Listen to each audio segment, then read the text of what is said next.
Alright, what's up guys? Saber MLB here, and I'm doing my second coaching video for the channel. This one's for Swishy on Reddit, and we're going to go through this game. This is a really fun watch, and I think there's just a couple things that you can work on, but it was very interesting to watch. So, alright, so we skipped the first half inning. You pitched pretty well. I just wanted to talk about this first at-bat here. I really like your approach this first at-bat, being very patient. I think you actually take until either 2-2 or a 3-2 count.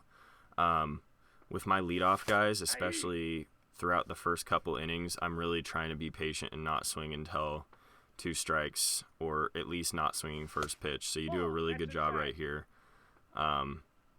I also wanted to talk about what happens in this at-bat because it's kind of hilarious.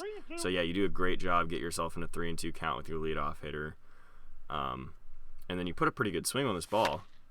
And I've never seen this before. Craig Biggio got the worst jump out of the box I've ever seen. He got thrown out at first with 93 speed.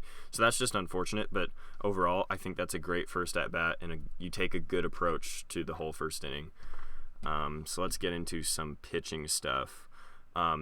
Overall, I thought that your hitting this game was actually pretty good. I think you're a pretty good hitter. I think most of the tips I'm going to give in this video are pitching and strategy based, so just thought I'd preface with that.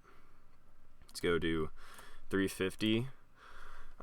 So here you have Al Leiter pitching against Reggie Jackson, and you have the right idea on this first pitch. Reggie should be getting as many high and in sinkers as it takes to get him out of the box, because he has one of the slowest swings in the game, and you also have a lefty-lefty matchup, so you have a highly favorable matchup. There's no reason to be throwing all this junk over here. It's almost impossible for someone to turn on a high and in sinker lefty-lefty with Reggie Jackson. So also, a guy like Reggie is probably not going to do something here because you have such a big advantage. So I just think you need to attack more. There's no reason that you should ever be walking Reggie right there. All right, let's go a little bit ahead. Oh yeah, so I just wanted to talk about, you get yourself into an 0-2 count against DD, and once again, you have the advantage in this at bat. Your opponent's down 0-2, and you have a lefty versus Didi Gregorius. In an 0-2 count, you should be throwing a waste pitch here 1,000% of the time, because, well, it's 0-2 and you have a lefty-lefty matchup. It doesn't mean you can't throw a fastball here, but this fastball needs to be out of the zone, and obviously it caught a little bit of the plate and he got a hit. Also, that whole at-bat, if I go back, I'm not going to go through the whole at-bat, but he was early on all the off-speed, so he probably should have gotten an off-speed out of the zone. But let's move on to 10:39. So, all right. I got 1 ball, 1 strike. I wanted to talk about this Gary Sheffield at-bat. Because throughout this whole game so far, this guy has been sitting hard fastball. He's been selling out for the fastball. And you get into a 2-1 count, and you try to double up on the sinker, which I just think in a 2-1 count, after showing him that high pitch, he's obviously sitting on fastball this whole at-bat here. And I just think you could attack more with the sinker. I mean, obviously it's still early in the game. You're still learning your opponent's tendencies, but from what I saw, this guy was just selling out for the fastball the whole time, and a 2-1 count is a hitter's count. The last thing you want to do here is accidentally group one down the middle. So yeah. All right, and then going into the next at-bat. So after giving up this home run to Gary Sheffield, you immediately go to the pen to warm someone up. I understand why you're warming someone. I have to preface this whole thing with, this video was recorded pre pitcher stamina patch, so there are some things I'm going to talk about in this video that is like could be a good strategy at the time that this was recorded, but I'm going to talk about everything in the context of the current MLB patch, which is that your starters will lose 50% of their remaining energy no matter if they're starting the game or brought out of the bullpen. So but even pre-patch, I think there's no reason you should even be thinking about bringing in another pitcher here. Al Leiter's only allowed 2 runs. It's the 3rd inning. Like, pitching's hard. Runs happen. Yeah. I don't think there's any reason to think about pulling him. And then that goes into when we get to 13:05. So you hit a home run with your cap, which I'll play because your no doubter's sick. And so now it's a 2-1 ball game, and it's still only the 3rd inning. And Al Leiter comes up, and you pinch hit for him here. And I think you end up getting a base hit with Jim Thome here, but I just think that this is the wrong call because, once again, even pre-patch, you're down 1 run. It's the 3rd inning, and he only has 2 runs off of Al Leiter. There's just no reason to pull him here, because even if Jim Thome hits a home run, it's still not worth it. And this is something that kind of leads to the rest of the game. So by the end of this game, you had used literally almost every single bullpen piece, and it all started right here, because if you hadn't pulled Al Leiter right here, I mean, even if Leiter gave up a couple more runs, your bullpen gave up more runs anyways. So I just think you should have left Leiter in here. I think it led to you burning your entire bullpen this game. So now if this is like the 6th inning and it's this score in this situation, I understand a pinch hit here, but I just don't understand in the 3rd inning when you're only down 1 run. Or even if there was runners in scoring position and this is pre-patch, maybe I understand, but there's no runners in scoring position. Yeah, that's all I wanted to say about that. So let's go to 14:41. Oh yeah, so here you have your leadoff guy up with a runner on first and 1 out, and you're down 1 run. The last thing you can do right here is hit into a double play. And so that's why I don't like you swinging first pitch here with your leadoff hitter, because a guy like Biggio can definitely hit for himself, but he's not necessarily a guy who's going to send a pitch over the fence every time. So I like taking pitches with him and working a count, because getting him on base is just as valuable. It's not quite as valuable, but it's very valuable compared to like the slim chances of him hitting a solo shot on the first pitch. And I also think that because you swung at this first pitch and you're in a pitcher's count now, 0-1, I think that kind of forced your hand at swinging at this next pitch, which is a low and in sinker. That's a ball, which kind of led to this double play. So that's just another thing that, like, I think you did a really good job in the first 2 innings of taking pitches early in the count and kind of making him throw to you. And then I just think this at bat, there's no reason to be aggressive, and it kind of turns into a double play. So, all right, so let's go to another spot where you gave up a home run. Obviously, giving up runs happens to everybody. Everybody throws mistake pitches. I just wanted to talk about this one pitch because I see this a lot. And it's people try and get really cute with their pitches with 2 strikes. So you're 1-2 on Mickey Mantle. You try to go inside curveball, which isn't a terrible pitch, but it has to be below the zone like you did. And then you go a 2-2 high and in circle change. And I'm not saying this is always a bad pitch, but this is more of like a get ahead in the count pitch, because there's just a 90% chance that this is going to hang and end up in the middle of the zone. And what happens here is going to happen like 90% of the time. Is it hangs, it's middle, and you give up a home run. I mean, it's a 2-2 count. You still have a ball to work with. You should be throwing that below the zone probably, or at least in the lower third. And then another thing with pitching and mixing up your pitches, you get into this 3-2 count with Mike Trout. Let's actually watch a little bit. You do a good job. I like this pitch in a 2-2 count, but he didn't swing at it. And then you throw a cutter, which I think a cutter is 100% the right pitch here because this guy has been sitting dead red fastball all game. Cutter's a perfect pitch in a 3-2 count, and you execute it really well. The issue is this next pitch. So I think that you should be throwing another cutter here 100%. He has not shown this entire game that he can sit back on that cutter. And you need a pitch that you can throw in the zone because you don't want a one-out walk to Mike Trout right now. And instead you try to throw either a curveball or a circle change, whatever this is, a curveball. And I just think this kind of leads to something that I've noticed over this whole game too, which is you seem to be not doubling up on very many pitches. You seem to be trying to mix your pitches a lot, which is something I kind of talked about in my last coaching video, and it's something that a lot of people do.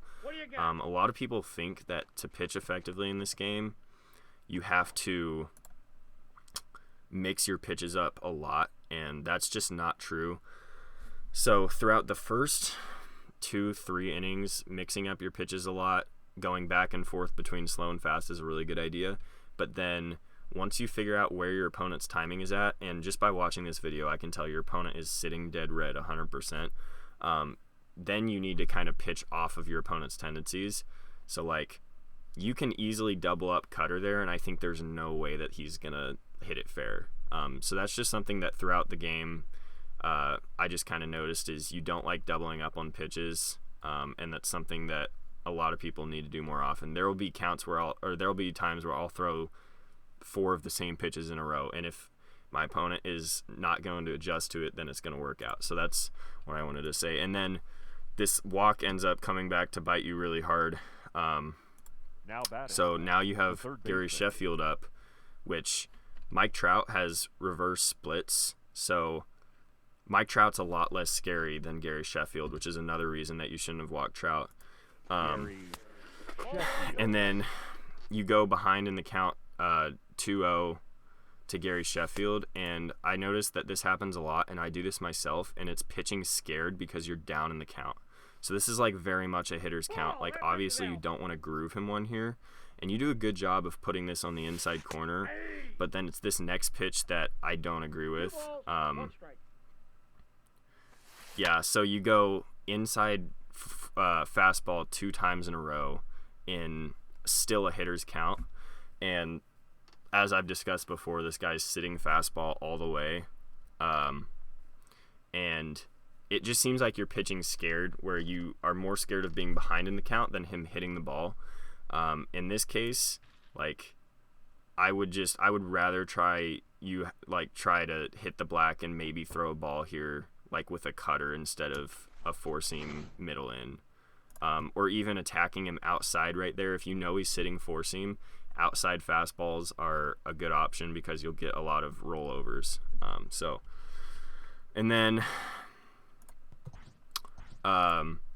yeah, this is another spot where I think you just got the pitching changes wrong, in my opinion.